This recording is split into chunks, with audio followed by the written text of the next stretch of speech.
Así que continuamos con la serie de la epístola a los Colosenses, que el sermón de hoy se titula El Nuevo Hombre, Colosenses capítulo 3, versos del 8 al 11. Y vaya conmigo, viajamos rápido a la epístola. Hermanos, hemos visto ya el contexto histórico, el contexto literario, hemos visto todo lo que estaba sucediendo, el trabajo de Epafras y todo eso. Y no voy tampoco a mencionar o a repasar los conceptos de los pecados que vimos el sermón anterior y pues todo lo que estuvimos trabajando. Hoy vamos a hablar de otros, pero el Señor nos va a ayudar a llevar el mensaje de la mejor manera. Dice la palabra en el verso 8 del capítulo 3, ¿me dice amén? Amén, ¿está conmigo? Dice, pero ahora, voy a leer en la Nueva Biblia de las Américas. Dice, pero ahora, desechen también todo esto: ira, enojo, malicia, insultos, lenguaje ofensivo de su boca.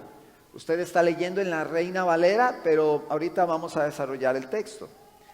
9, verso 9. Dejen de mentirse los unos a los otros, puesto que han desechado al viejo hombre con sus malos hábitos y se han vestido del nuevo hombre, el cual se va renovando hacia un verdadero conocimiento, conforme a la imagen de aquel que lo creó. En esta renovación no hay distinción entre griego y judío, circunciso e incircunciso, bárbaro, escita, esclavo o libre, sino que Cristo es todo y en todos. Padre, esta mañana estamos delante de ti una vez más, alegres, Señor, agradecidos,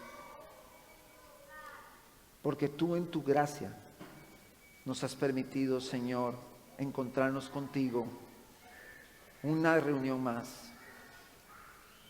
Señor, tu palabra dice que tú estás en medio de tu pueblo. Entendemos que tú estás aquí. Llévanos a temblar a tus palabras y a ponerlas por obra. Señor, con el espíritu que tú nos has dado para capacitarnos para obedecer, ayúdanos. Que podamos venir a tu palabra con mansedumbre, con un espíritu humilde, Señor, con un espíritu que reconoce tu verdad. Habla a nuestros corazones. En el nombre de Jesús. Amén y amén.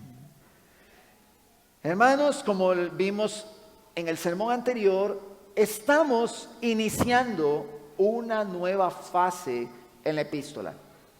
¿Cómo una nueva fase? Sí, una fase donde después de que se planteó la suficiencia de la obra, la persona de Cristo, el Evangelio, lo que Él ha hecho por nosotros, Él nos hizo aptos cuando no lo éramos enemigos en la mente y Él nos reconcilió, Él nos rescató, en Él tenemos redención, el perdón de pecados, Él nos ha dado vida, Él nos ha dado esperanza y Él es todo para nosotros, amén.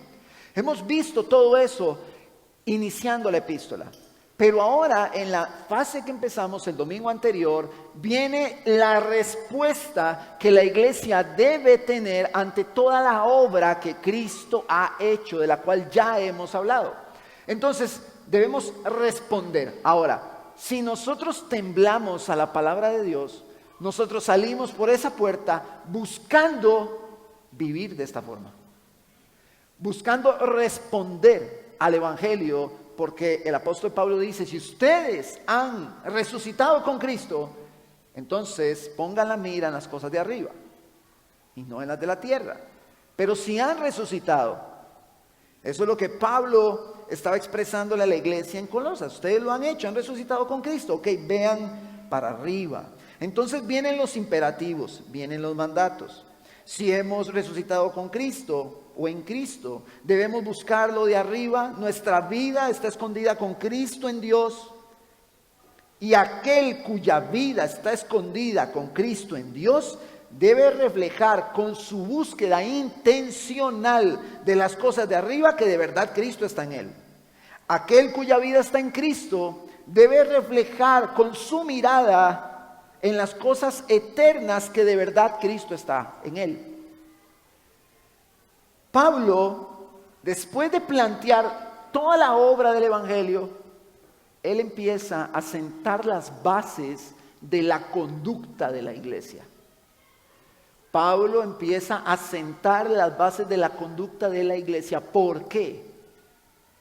Porque lo que evidencia que la iglesia es su conducta. Hermanos, y créame, yo en el cuerpo de Cristo, dentro del cuerpo, mi función como pastor es exponer las palabras de Dios. Esa es mi función hoy. Pero yo quiero que sepa que como audiencia del texto yo también estoy. Yo soy parte de todos ustedes y estoy recibiendo de las palabras de Dios, siendo exhortado en Él, animado y consolado también en Él. Solamente que dentro del cuerpo de Cristo esta es mi labor, esta es mi función conforme a la misericordia y gracia de Dios que me ha llamado a esto. Pero lo que quiero hacerle entender es que antes de empezar el sermón de hoy, es que yo estoy con ustedes en esto. Y que así como el sermón le habla a usted, me habla a mí. Y así como le exhorta a usted, me exhorta a mí. Así que ánimo esta mañana, porque el apóstol Pablo empieza a sentar las bases de la conducta. Y él dice, ok, la iglesia debe comportarse de esta forma. Esta es la manera en que se comporta la iglesia. Deben comportarse así. Esto es lo que Pablo empieza a plantear.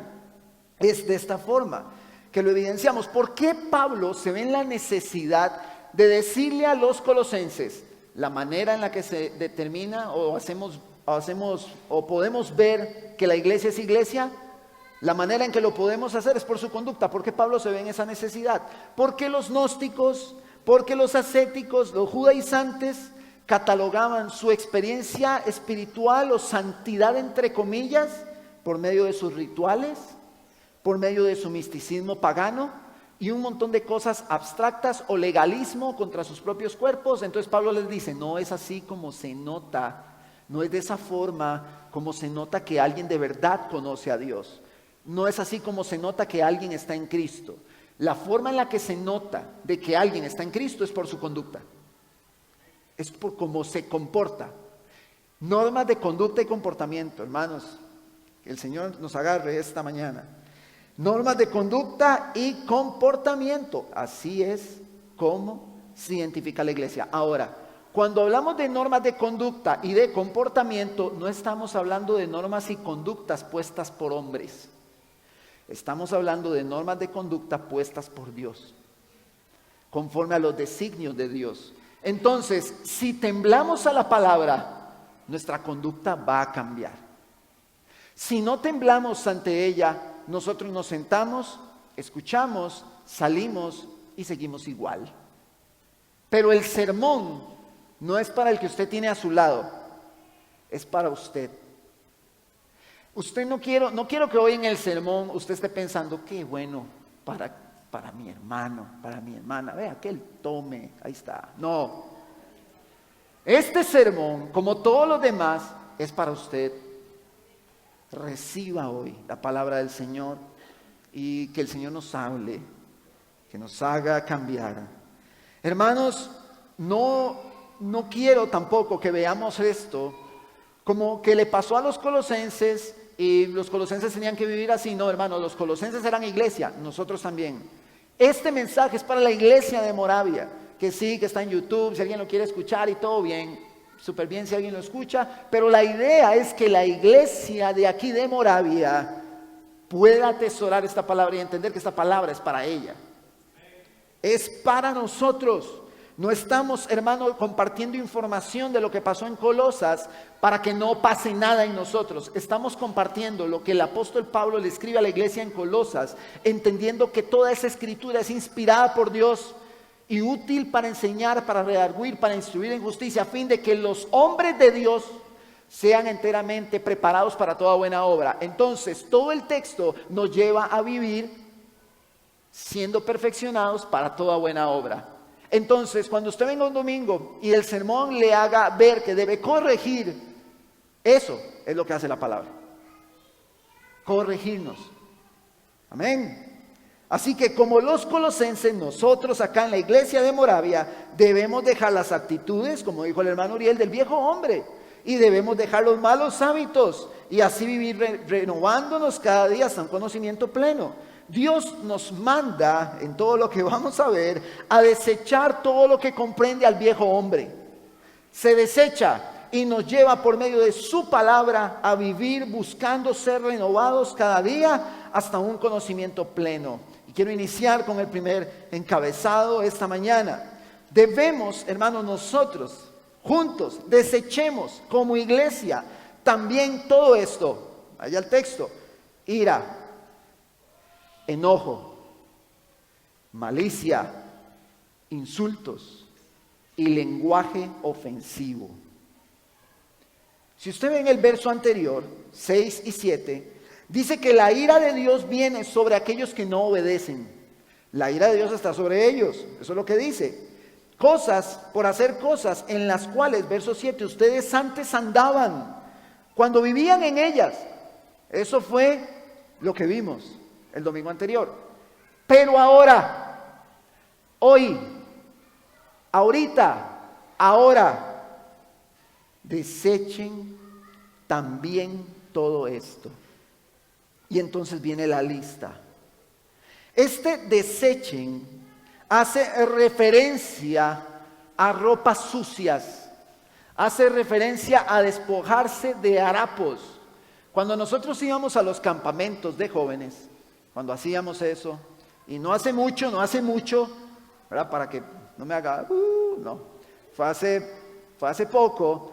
Nosotros nos metíamos en lodazales, en barriales, jugábamos con ellos hasta aquí, hermanos, de barro, todo eso. Y luego nos teníamos que alistar para ir a la reunión al salón.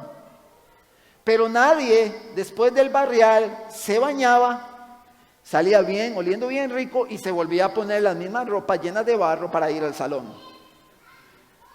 Nadie se pone las mismas ropas sucias, malolientes del lodo, del fango para ir al salón. Pablo está diciendo, esas ropas sucias, déjenlas. Dejen esas ropas sucias. Ya, quítenselas. Ese desechen hace alusión a la vestimenta. Hace alusión a la vestimenta.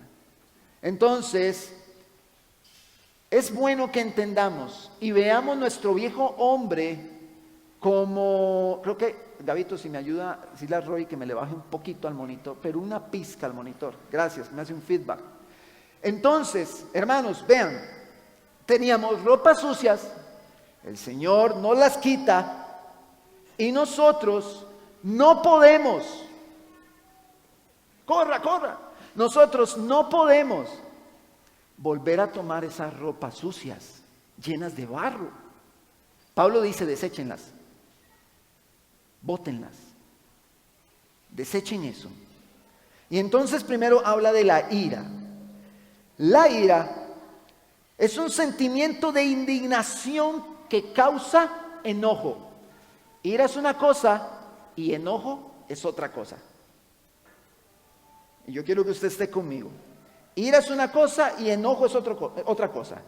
La ira es un sentimiento de indignación, como le digo, que causa enojo. Es una amargura profunda. Es a lo que nosotros, como en el buen tico, le llamamos chicha. Tenemos chicha por dentro. Eso es ira. Todo lo que está pasando dentro, como un fuego que se enciende, un fuego alguien que me agarre estos niños, un fuego que se enciende, hermanos, un fuego que está allí dentro, que está hirviendo. Esa es la ira, eso es ira. Pero Pablo dice, déjenla. Incumplir la palabra de Dios es infracción a la ley de Dios, lo cual traduce la infracción como pecado. Esa ira es pecado. Esa molestia interna es pecado. Hay una ira ahí, pero luego dice, dejen la ira y dejen el enojo. El enojo es el movimiento del ánimo que suscita ira contra alguien. Entonces, es la manifestación externa. La ira pasa por dentro y por fuera se ve el enojo. Ira y enojo, ambos pecado. Ira y enojo, ambos pecado. Lo que pasa por dentro como lo que pasa por fuera. Y Pablo está diciendo, dejen eso. No ira, no enojo. Y entonces vienen los hermanos muy bíblicos y dicen, no, Efesios capítulo 4 dice, airaos, o sea, enójense, pero no pequen. Entendemos que la palabra de Dios no se contradice.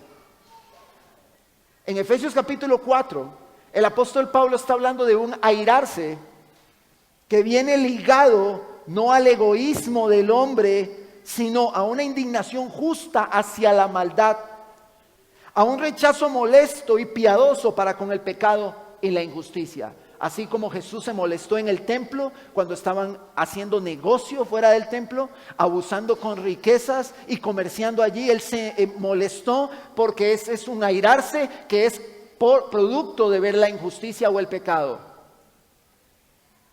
Y ese airarse es el que puede suceder en el creyente. Pero todavía ese airarse no debe reposar en nosotros, porque puede convertirse en una amargura profunda. Pero la ira y el enojo, estimulados por mi egoísmo, por pensar en mí,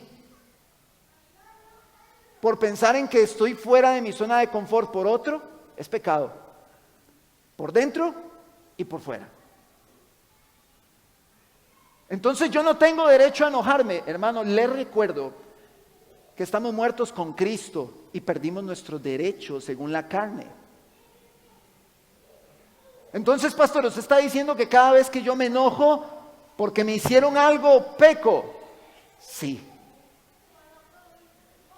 La ira y el enojo son pecado. Y quiero dejar eso bien claro para que no tome Efesios 4 y diga, no, la Biblia dice enójese, pero no peque. No, no es de ese enojo. Ahora, cuando vemos los noticieros y vemos todo este movimiento y todo este pecado y toda esta cosa, nos sentimos enojados contra el pecado y la injusticia, contra lo que se revela contra Dios. Ese es el airaos. Pero cada vez que usted se enciende por dentro en esa chicha, hermano, en esa molestia, usted está pecando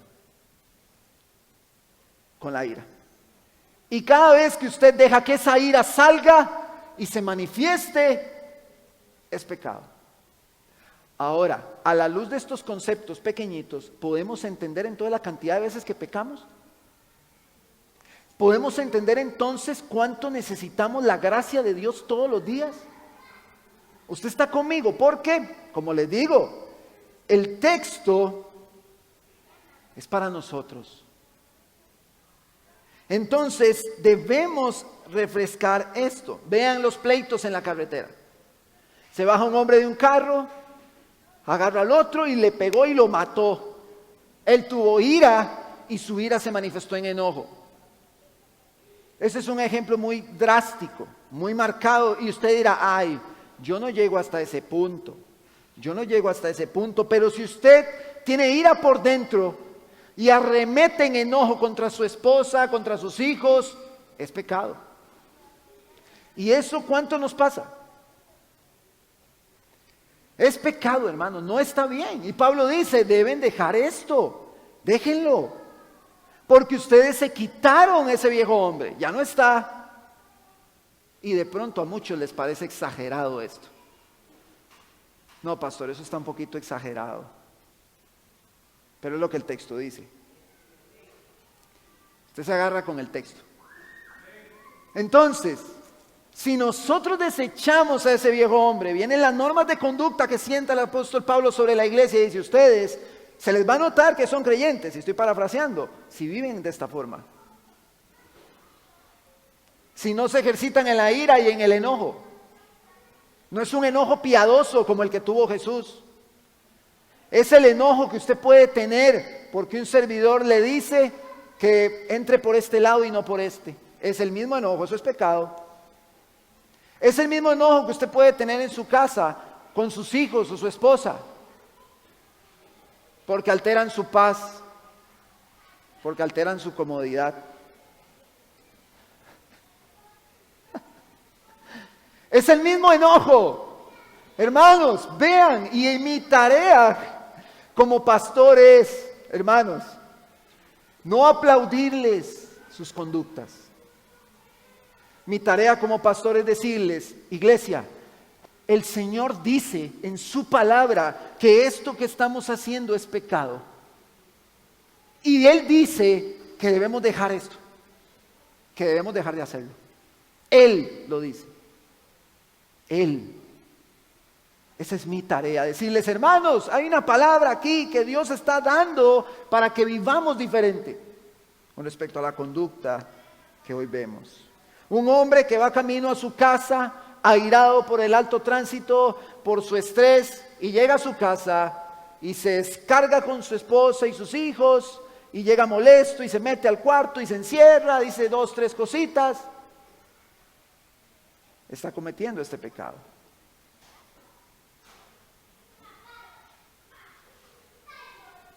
Hermano, regáleme ahí en las ventas al final un arroz con leche, y le echan poquito y ya se enojó. O sea, no, usted se ríe, pero es que estas cosas pasan. Yo, digamos, vamos a ver, cuando le pasa a los niños, yo entiendo, pero cuando le pasa a los adultos, yo me preocupo. Cuando me pasa a mí, yo me preocupo. Y yo digo, Dios mío, ayúdame. Necesito tu gracia y tu espíritu. Pero algunos rápido se enojan. 2 toques. Tenemos que tener cuidado, mis hermanos. Continúa, la malicia. Hermanos, la malicia. La malicia hace referencia a una actitud solapada. Una actitud que cuesta ver la intención. Dice que está relacionado esta malicia con las palabras, con las acciones, pero con las intenciones que van detrás de esas palabras, con las intenciones que van detrás de esas acciones. Todo relacionado a la intención detrás de ellas, como seducción, engaño, ofensa. ¿Cuál puede ser la intención? Como algo incierto lo planteo aquí, de un hermano que le hace un cumplido a la hermana por cómo se ve. Porque si la intención detrás es engañosa, es ligada a la lujuria, es ligada a por cómo le puede inclusive atraer a esa persona, a esa mujer a la que le hace el cumplido, eso es pecado, es malicia. Eso igual, es un pecado. Por eso ustedes saben, dentro del marco de los que han venido los jueves y los que me escuchan hablar, que no permitimos esa dinámica entre hombres y mujeres. Usted, hermano, a no ser de que sea un joven o un adulto que está en un proceso de cortejo con la hermana, porque eso es un asunto formal, de conocimiento del pastor. Entonces, bueno, pues en ese cortejo uno que otro cumplidito, pero si no es dentro del marco de ese cortejo, nosotros no permitimos ningún tipo de halago ni ningún tipo de cumplido aquí. Y de una vez lo dejo bien clarito. Y como se lo he dicho a varios hermanos, usted no me ha visto, ni me ve, ni me verá hacerlo. No me verá. Así que cuidado con las intenciones, porque la malicia es así. Las críticas. La crítica hacia un hermano. ¿Cuál es la intención de la crítica? La crítica es porque no me gustó como él lo hizo, porque yo por dentro creo que lo puedo hacer mejor. Entonces viene la altivez y viene la malicia, porque yo creo que lo hago mejor. Y la malicia que hace la crítica de cómo, voy a ponerlo de ejemplo, Joancito, otra vez. Critico cómo Joan toca, porque yo también sé tocar. Entonces la intención es pues ¿verdad? Que me reconozcan a mí, que yo también. Son intenciones pecaminosas. Eso es pecado. Nuestras frases tienen intenciones. Nuestras conductas tienen intenciones. Que no sean intenciones ligadas a la malicia y al pecado. Nada ligado a la malicia o al pecado. Todas las palabras que llevan ese fin aplican.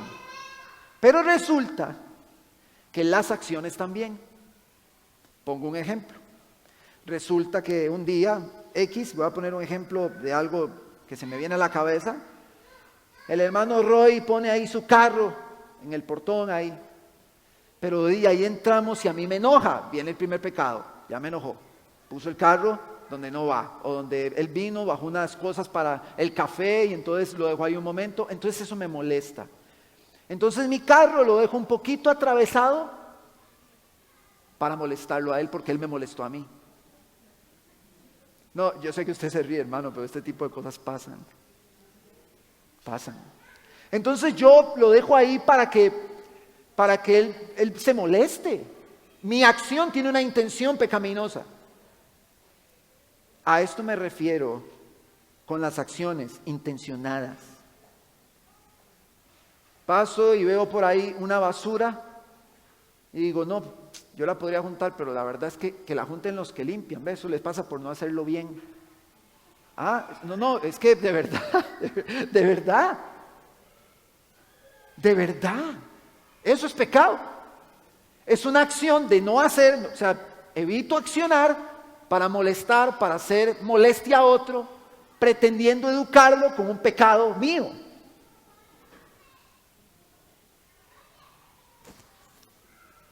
Estas son cosas que pueden pasar.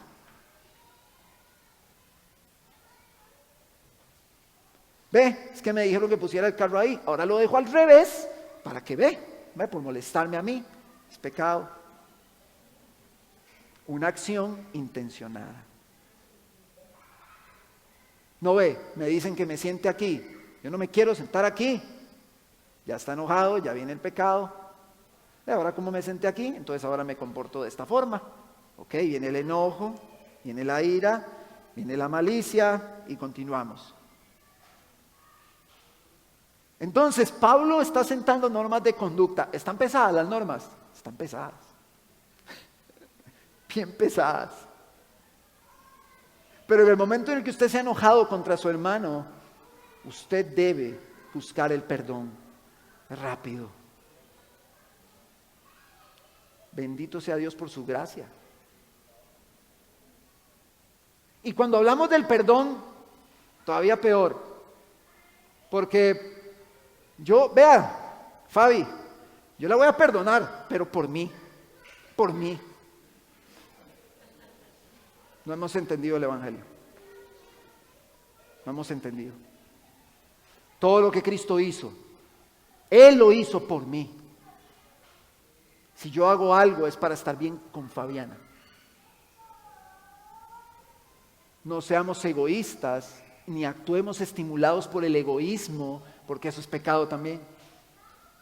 Pastor, pero entonces que todo es pecado. Bueno, bienvenido a la palabra que nos dice que sí, que todo lo que nuestra carne manifiesta desde el corazón engañoso que anuncia Jeremías es pecado.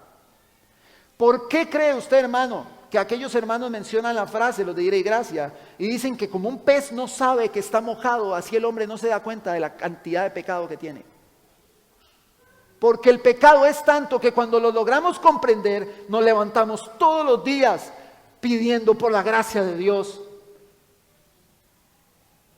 Pidiendo, Señor, ayúdame, porque estoy cargado de pecado y necesito lidiar con este pecado. Necesito lidiar con él. necesito desecharlo de mí, necesito quitarlo de mí. Ayúdame a quitar este pecado. Es una lucha todos los días. Todos los días. Insultos, que viene en la Reina Valera como blasfemia.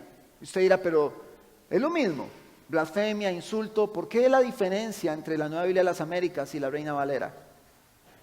En este contexto, todo lo que Pablo está hablando está relacionado al actuar entre los hermanos, a la audiencia de los santos y fieles. Está relacionado. La blasfemia, por lo general, se refiere a hablar contra Dios, a ofender su carácter, a ofender sus atributos.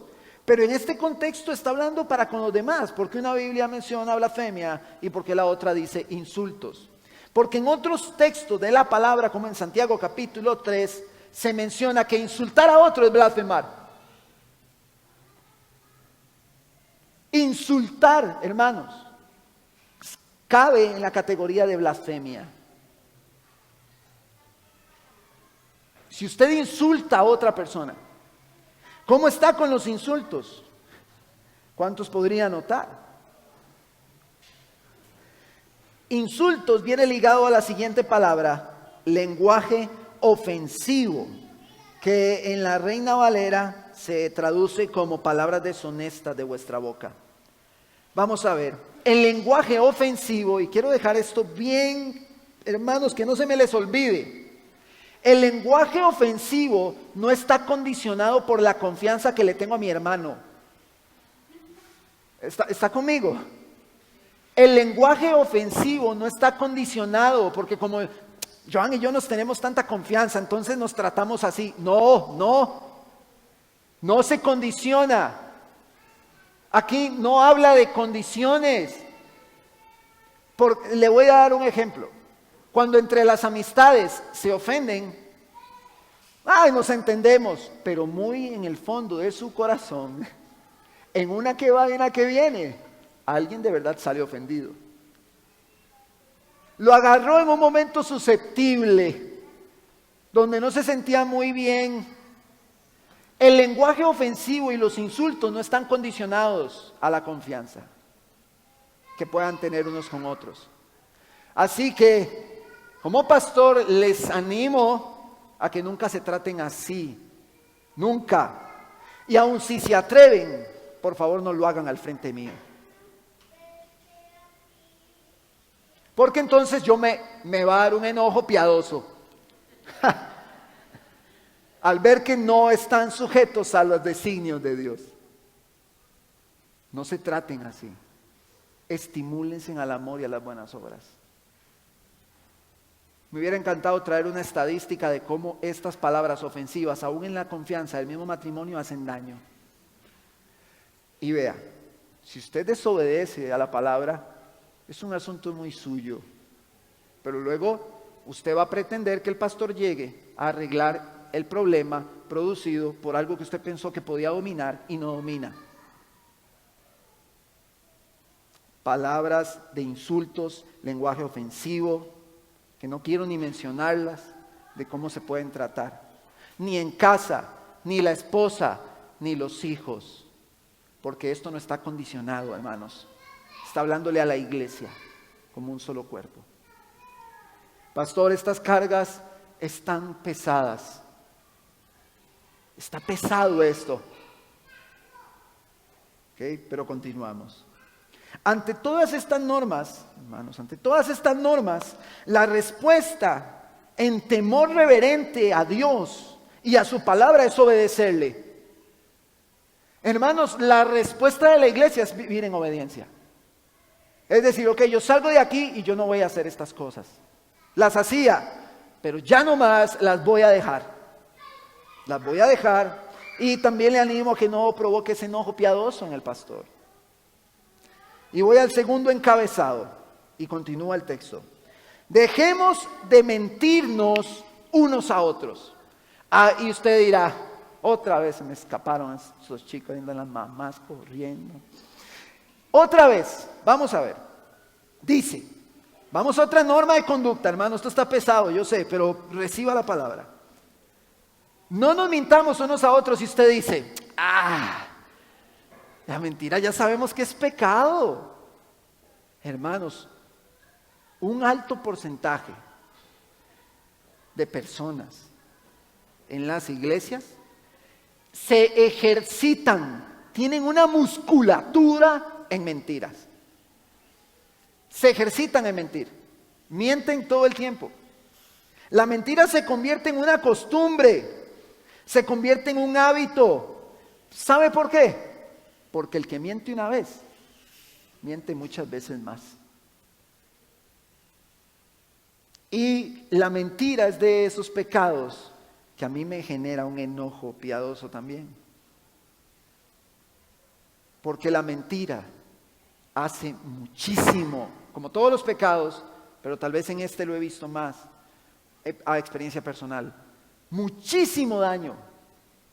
Se ejercitan rápidos para mentir. Es más, vean, mienten y ya no sienten nada, tienen callo. Mienten con callo. Ya están acostumbrados a mentir. Hay gente tan hábil para mentir que ellos mismos se creen su mentira. Por eso lo dicen con esa seguridad. Y Pablo dice, dejen de mentirse unos a otros, porque esto es un hábito. Dejen ese hábito, ya no más.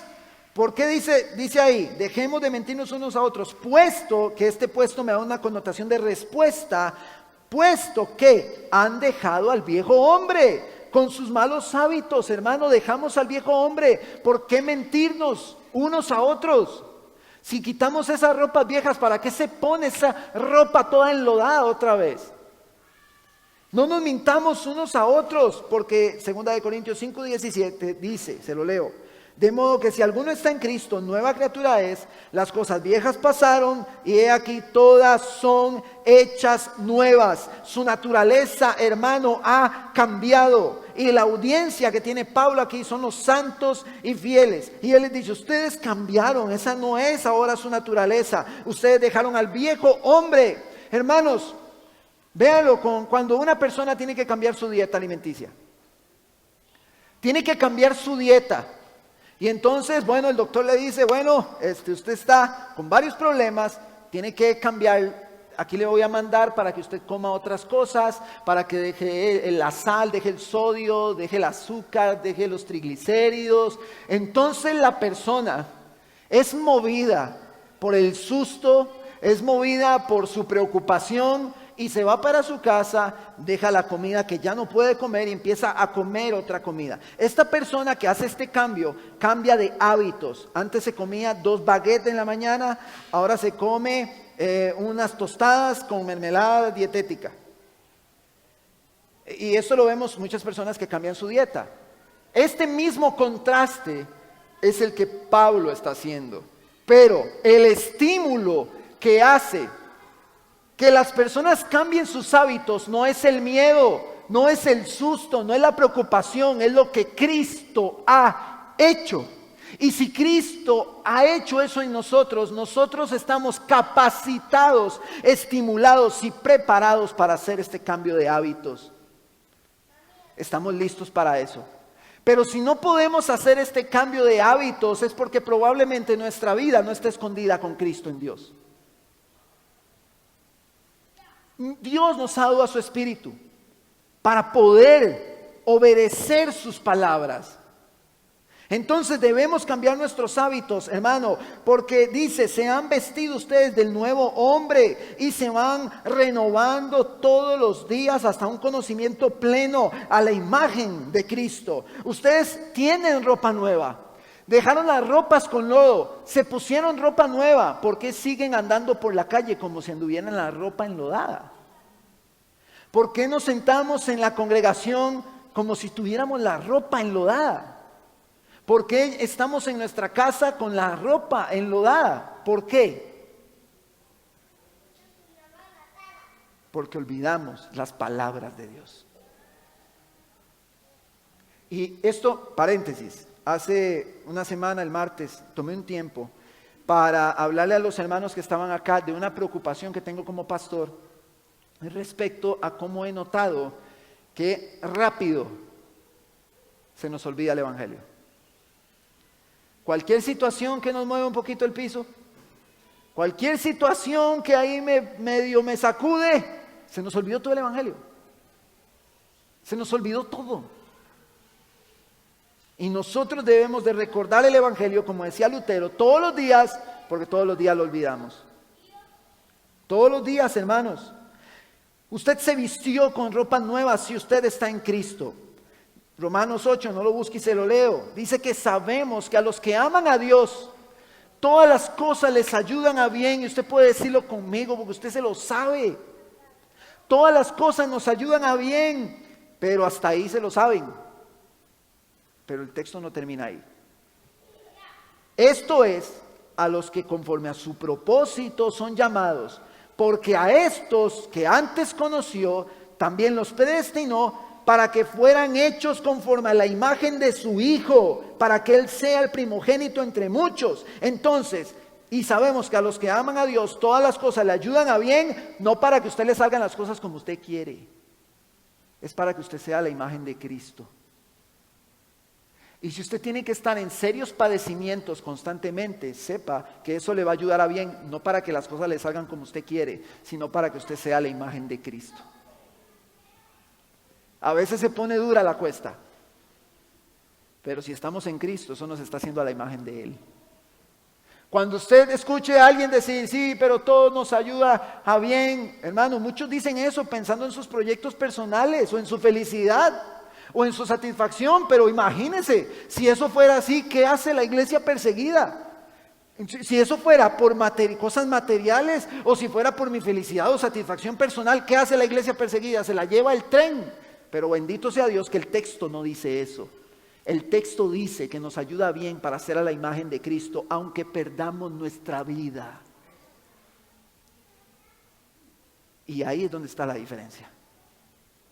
Entonces, ¿qué quiere decir que se va renovando hasta un conocimiento pleno? Debemos ir creciendo, usted y yo, hermanos, a la imagen de Cristo hasta que un día estemos con Él y le veamos tal como es Él. Mi tarea como pastor es predicar las palabras de Dios para que así como los colosenses, todos nosotros seamos perfeccionados para vivir como Dios quiere que vivamos. Pablo oró en el capítulo 1 de la epístola y dijo que la petición de él, o por lo menos una de las primeras, él dijo, yo pido para que sean llenos del conocimiento de su voluntad. ¿Cuál es su voluntad? Esta es su voluntad.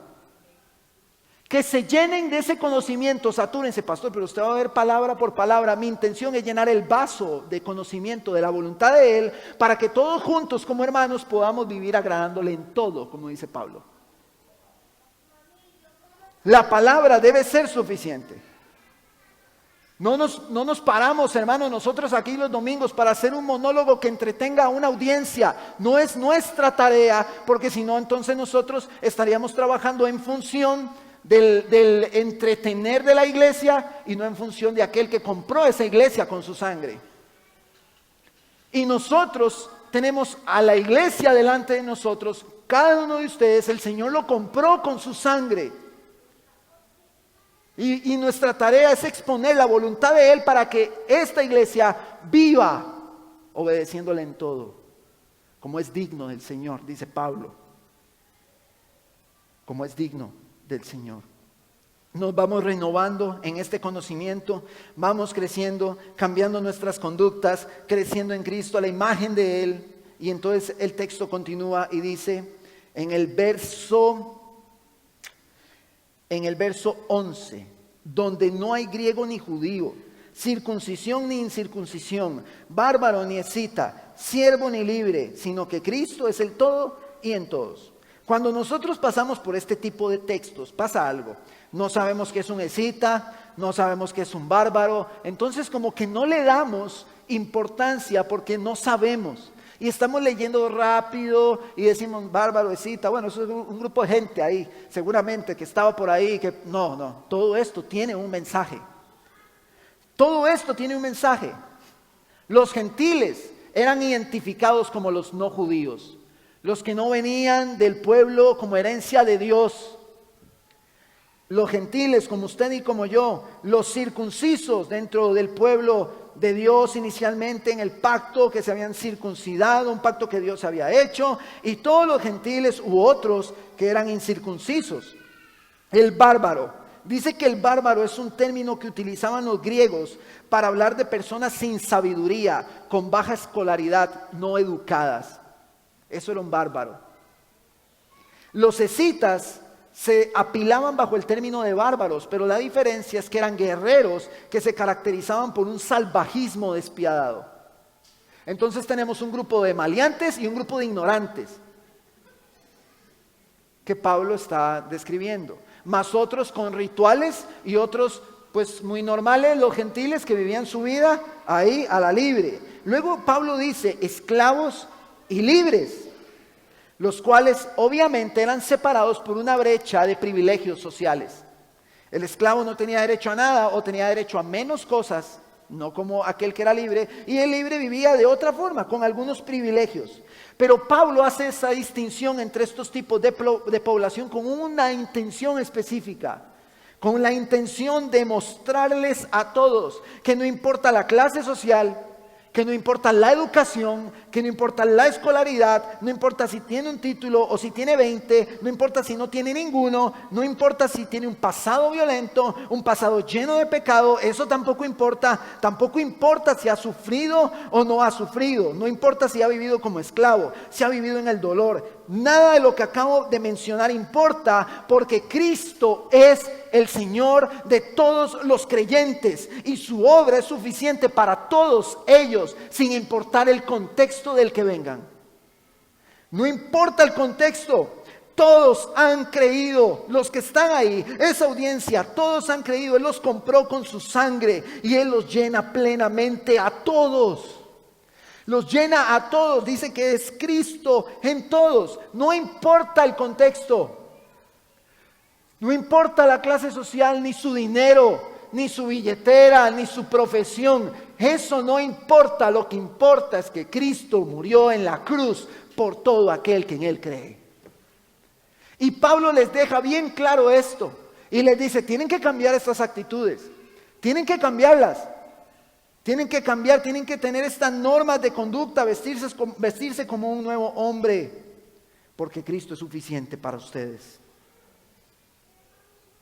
Y hoy nosotros vemos para nuestro interior, porque en esta abundante gracia Dios nos manda a obedecer su instrucción y no pasarla por alto. Vimos anteriormente que Él no pasa por alto los pecados y que la ira de Él está sobre el impío todo el tiempo. Lo vimos en el sermón anterior. Vimos que Él es un juez justo. Y ahora Él, en su palabra, nos indica en qué debemos obedecer. Si usted vino, se sentó esta mañana y se llenó de información y dijo, no, yo no peco en nada de eso. Primeramente yo estaría muy extrañado, casi que no le podría creer. Pero lo importante no es señalar el pecado por señalarlo. Lo importante es señalar el pecado para que podamos ver la dependencia que tenemos de Cristo todos los días. Nadie quiere hablar del pecado. Vean, nadie. Y los pastores en muchos lugares se brincan esto. Porque ¿quién quiere que le tiren en la cara todo lo que hacen malo? Pero cuando usted viene a la palabra, ella lo hace. Y nos lo pega en la cara lo que estamos haciendo mal. Y debemos recibir la palabra con mansedumbre. Creo que es Santiago que lo dice. Ahora, ¿usted recibe la palabra con mansedumbre? ¿O usted está ahorita con una ira en su corazón contra el pastor? No tiene que tenerla contra mí, yo no estoy haciendo nada, yo solo estoy explicando lo que el Señor dice en su palabra. No la agarre conmigo. Podemos salir de esta reunión y seguir haciendo lo que queremos. Pero si hacemos eso, no vamos a evidenciar que nuestra vida está escondida con Cristo en Dios. Si salimos de aquí y nuestra vida sigue igual, no vamos a reflejar que Él nos dio una nueva vestimenta. No vamos a reflejar que Él nos hizo aptos cuando no lo éramos. Pero si nosotros temblamos a la palabra, hoy nosotros estamos confrontados por ella. Y solo Él sabe lo que pasa en el corazón de cada uno de ustedes. Pero ese es el punto que los predicadores tenemos a favor. Que Dios ve el corazón, nosotros no. Dios lo ve. Y nuestra tarea también es reposar en el texto. Yo podría darles mi apreciación subjetiva de todo lo que acabo de decir, pero no estoy haciendo eso. Estoy confiando en la palabra. Si Cristo está en nosotros, así como la iglesia en Colosas, entonces, hermano, nuestra respuesta será la obediencia. Debemos temblar ante su palabra y vivir recordándola para buscar agradarle todo el tiempo. Hermano, cuando digo que a nadie le gusta que le hagan mención de lo que está haciendo mal, que es justamente por el motivo por el que el mundo rechaza el Evangelio, eso se llama orgullo. Y lo contrario a orgullo es humildad. La humildad que tuvo el salmista en el Salmo 51. Está bien, él vio la santidad de Dios, pero él reconoció sus rebeliones. Él la reconoció. Hoy, el sermón anterior, hermano, y los que vienen, vamos a reconocer nuestras rebeliones y reconocer que estamos haciendo mal. Reconocer que nuestras intenciones pueden ser muy pecaminosas. Reconocer que la ira y el enojo abundan en nosotros. Reconocer que utilizamos insultos y palabras ofensivas. ¿Cómo están las intenciones para con su esposo o su esposa? ¿Cómo están para con sus hijos? Pero eso todavía puede llegar a ser sencillo. ¿Cómo están las intenciones para con su hermano? ¿Cuál es la intención detrás de su accionar? ¿Y cuál es la intención detrás de sus palabras? ¿Usted está conmigo, sí? Hoy podríamos decir, pastor, me siento culpable. Me siento señalado por la palabra. Me siento culpable. Pero lo lindo de esto es que la misma palabra que nos hace ver así, dice que si alguno peca, abogado tiene para con el Padre a Cristo, su Hijo. Así que si usted en el sermón dijo, Dios mío, yo tengo todo el combo, yo estoy lleno, corra a Cristo, corra a Él. Y esa es la gracia de Dios. Corra a Cristo, pida perdón, pídale perdón hasta las paredes y arregle todo. Yo le digo a mi esposa, es que todo se arregla con un perdón. Llego, pido perdón, ya. Pero no para mí, porque es un perdón egoísta, humanista. No. Yo pido perdón para genuinamente tener el vínculo sano. Con mi hermano, con mi hermana, mi primo, mi abuelo, mi tío. Porque es que el mundo enseña que debemos hacerlo para... No, es que esa es la contraparte del Evangelio, pensar en nosotros.